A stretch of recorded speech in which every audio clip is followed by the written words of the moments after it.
Love you. Oh, well, up until this moment, my growth and development as a person have been entirely predictable. In fact, the course of events that my life would take were determined for me around the time my mom was in her second trimester. At this time in 1995, you could find my mom, Cheryl, pregnant with me, 5 months pregnant with me, water skiing with my kinesiology graduate father behind the wheel of the boat, although he probably should have known better. With one bodybuilding parent and another with a 4-year degree in how to be fit and healthy, it's no wonder that I too have always wanted a job in the health field. Somewhere between the nutrition food labels my dad taught me to read and the physical therapy sessions I spent rehabbing my sports injuries, I knew that I was destined specifically for preventative medicine. I've always wanted to be something like a psychic doctor, one who sees health issues before they get too ugly and prevents any further damage. When I first came to college in the fall of 2013, I came to pursue this dream of classic preventative medicine, although I would learn to apply it differently later. One of the first facts I ever learned in a health promotions classroom was that for every $1 invested in prevention, $5 are saved in recuperation. Now, what does that mean exactly? It means that for every dollar invested on a Got Milk poster of Serena Williams, our nation will avoid spending a proportional $5 by inspiring young women and young athletes everywhere to drink milk before the damage is done. It means fewer dollars and spent on fewer osteoporotic fractures in later life. Or my personal favorite example, it means that for every dollar spent on anti-smoking campaigns and commercials, our nation will avoid spending $5 by not having to send somebody to pulmonary rehab. Because if the investment discourages smoking in the first place, we save 5 times the amount of money we would otherwise spend removing cancer from blackened lungs. So, with financial savings like that, who wouldn't want to be working in prevention? The business of preventative medicine is essentially the business of saving money. Prevention spending can keep us healthy and wealthy. But there are other problems that too can be prevented that aren't just a direct application of personal health. They're more about public health and environmental health. Because prevention-mindedness, when applied correctly, can stop almost any potential problem upstream of its consequences.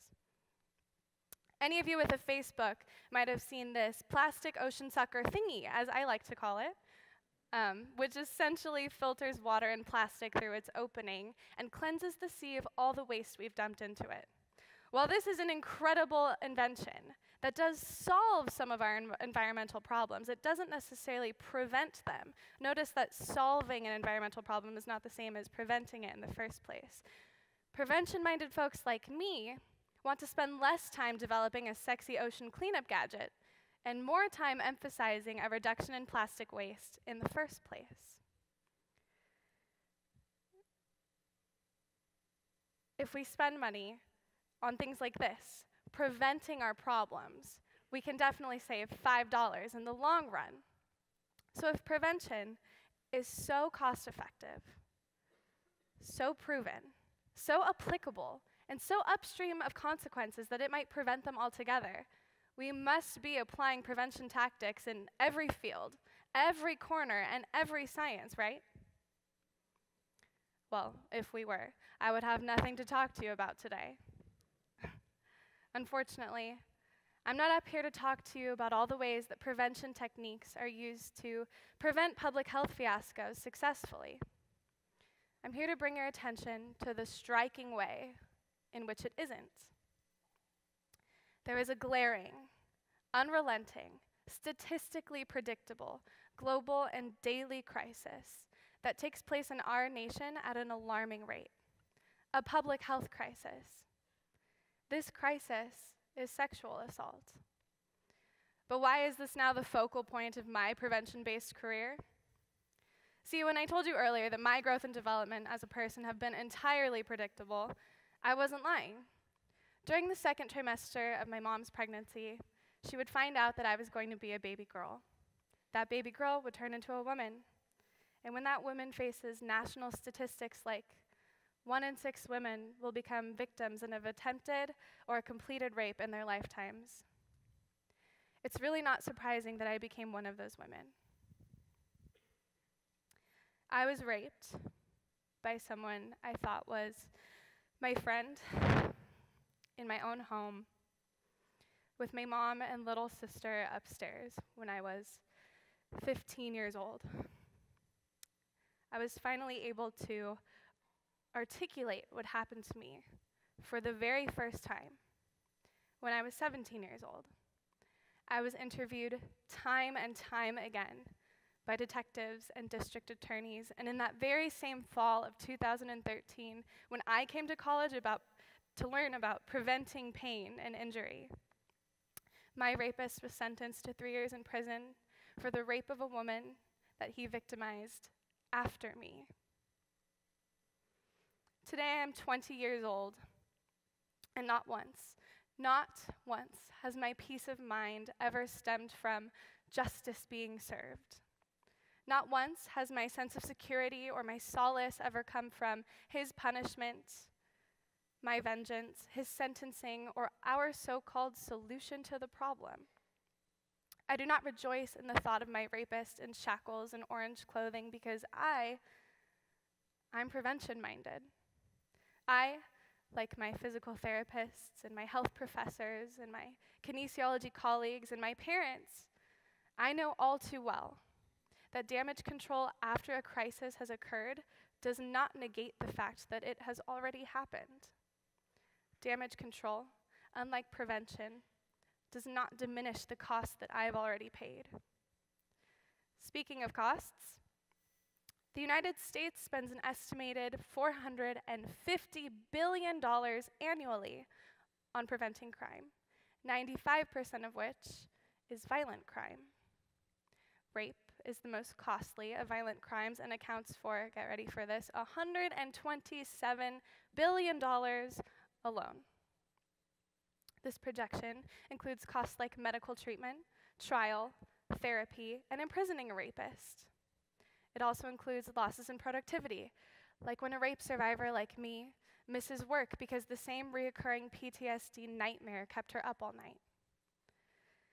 This recuperative spending exceeds the 1996 US defense budget of $266 billion by 69%. And further yet, the intangible costs, such as the mental, emotional, and psychological changes that a survivor endures, those cannot even be quantified. We know factually that by preventing sexual crime, we could cut the collective costs by 1/5, but we're not, and we don't. Yet somehow, I still believe that we can remedy our gross negligence of sexual crime prevention, starting by simply talking about it. I believe a huge barrier to successful prevention is that sexual assault lacks transparency, and I can show you that transparency works. In 1971, when the World Health Organization compiled all of its smoking research and decided that smoking was a global issue worth talking about, health practitioners followed suit.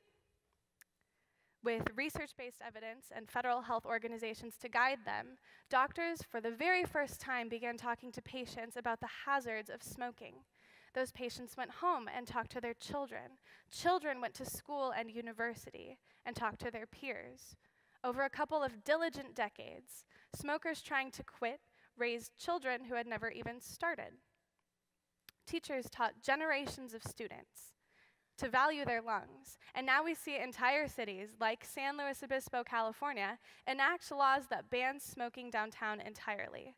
We started with research, practiced patient word of mouth, and now the issue of smoking is a transparent conversation. Now when someone lights up a cigarette on a sidewalk or in a restaurant, everyone turns around and goes, "Ew, why are you doing that?" This is functional prevention at work. Now, We have the research and the statistics and the cost burden and the outcome of sexual assault. And most of us have decided that it's a problem. Instead of spending all of our time and energy and money on providing solutions after the fact, we can prevent it. What's missing is the communication.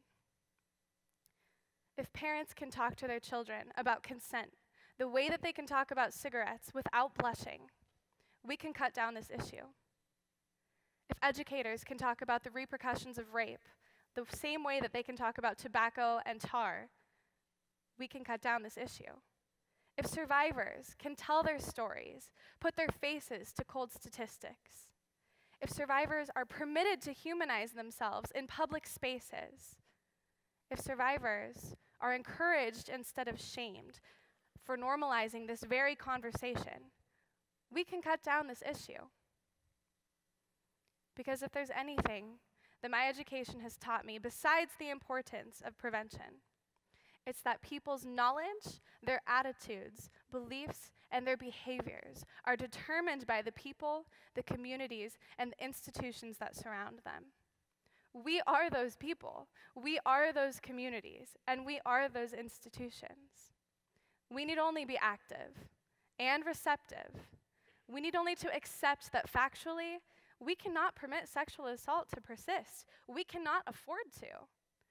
We need only allow survivors to be heard and believed and welcomed, and soon enough, their testimonies can help prevent future cases. It takes only one conversation, maybe even one TEDx talk, for someone to say, I get it now. And it takes only transparency before our, ew, why are you doing that reaction to smoking can be the same reaction that we have to sexual assault. Because transparency is prevention. Because what gives me peace of mind at the end of the night is not the thought of my rapist in prison, but the power of my own story being told. You see, when you act as an advocate, when you give a testimonial, when you foster the growth and the spread of a story and its circumstances, you actively participate in normalizing this conversation. You teach others that we can talk about sexual assault, what constitutes it, how to stop it, and why it matters. Each survivor or communicator has his or her own community. And in every community is a potential perpetrator who needs to have this conversation. So I challenge you. I challenge you to talk to each other. I challenge you to raise future generations of Americans not to rape, just as we ourselves have been raised not to smoke. And I challenge you to see sexual assault as the costly, taxpayer issue, public health crisis that it truly is. And because of your commitment to prevention, our wallets and our hearts will be fuller. Thank you.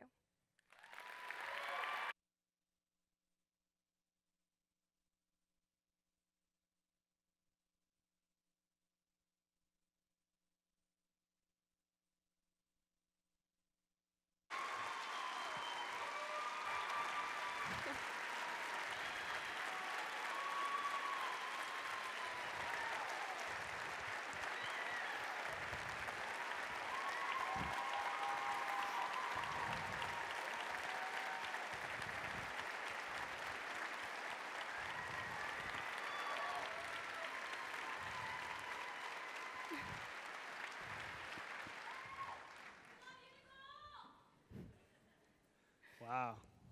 Okay, well, before Nicole leaves, I'd like you guys all to take out the passports that we gave you at the beginning of the show. Little red things. Once you have them out, turn to the very last page where you should see a small, tiny circular sticker. In order to truly understand how pervasive sexual assault can be, we would like everyone with a red-colored sticker to please stand in order to represent the 1 in 6 women who will become victim of an attempted or completed rape in the United States. Everyone with a red sticker, please stand up. Take a second to look around the room, everybody.